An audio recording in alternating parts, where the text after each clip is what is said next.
La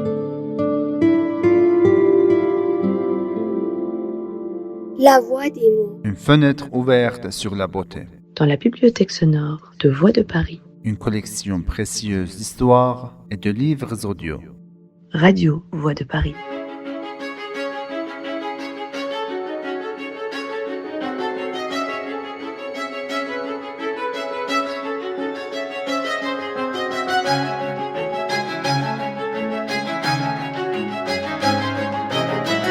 Clara brise le silence.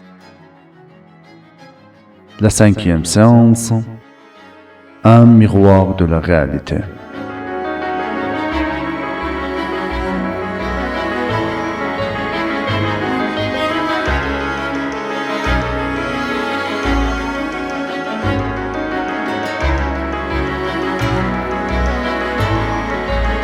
Clara, voyant les innombrables formes de discrimination contre les femmes dans sa société, comprit peu à peu que, pour faire entendre la voix des femmes, elle devait écrire. Dans ses écrits, elle devait s'intéresser aux femmes qui avaient vécu directement l'abus et la discrimination.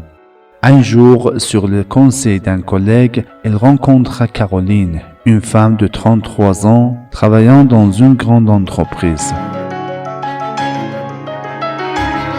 Dès que Clara entra dans le café, elle aperçut Caroline. Elle la reconnut grâce à la photo de son WhatsApp.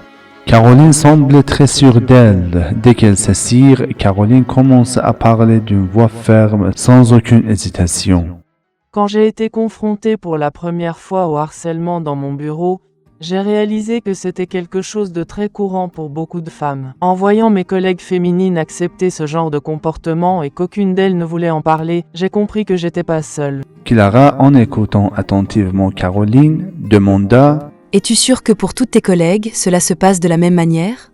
Caroline répondit avec assurance « Malheureusement, ce problème est très répandu dans de nombreux environnements de travail où hommes et femmes travaillent ensemble. J'ai moi-même rencontré d'autres collègues qui ont vécu des expériences similaires. Souvent, quand une femme parle de harcèlement ou d'abus, on lui dit que ce comportement est normal et qu'elle doit l'accepter. Il n'y a pas de soutien, et dans certains cas, on fait même indirectement comprendre aux femmes qu'elles doivent accepter cela pour réussir. » Clara, surprise, demanda « Comment c'est possible, dans un pays comme la France, qu'il y ait de tels problèmes à ce point ?» C'est ce que je me suis toujours demandé aussi, mais c'est une réalité. Si tu regardes les statistiques officielles, tu verras que ce problème est bien réel. En France, 47% des femmes ont vécu au moins une fois une expérience de harcèlement sexuel dans leur vie. Ce chiffre est encore plus élevé dans les milieux professionnels et éducatifs.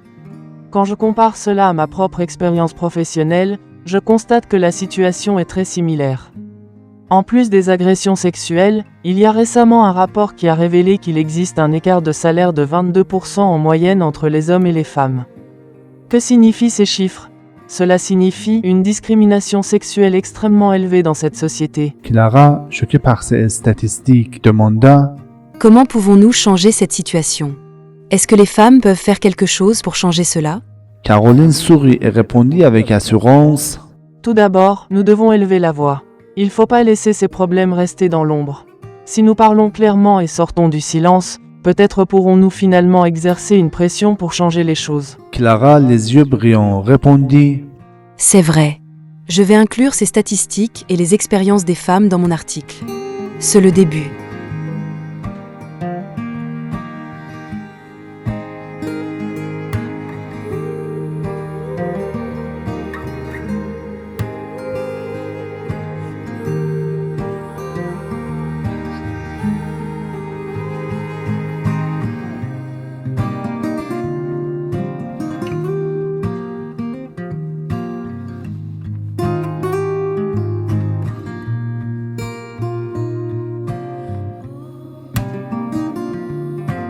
Clara, avec de nouvelles informations et des expériences de Caroline, avait désormais une vision plus claire des défis auxquels les femmes font face dans la société française. Elle a compris qu'elle devait crier, forte et éclairante, pour provoquer le changement.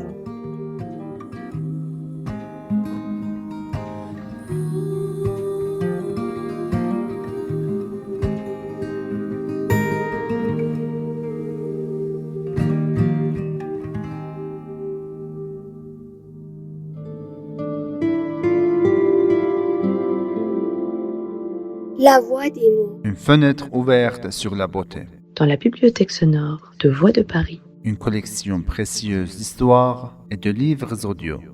Radio Voix de Paris.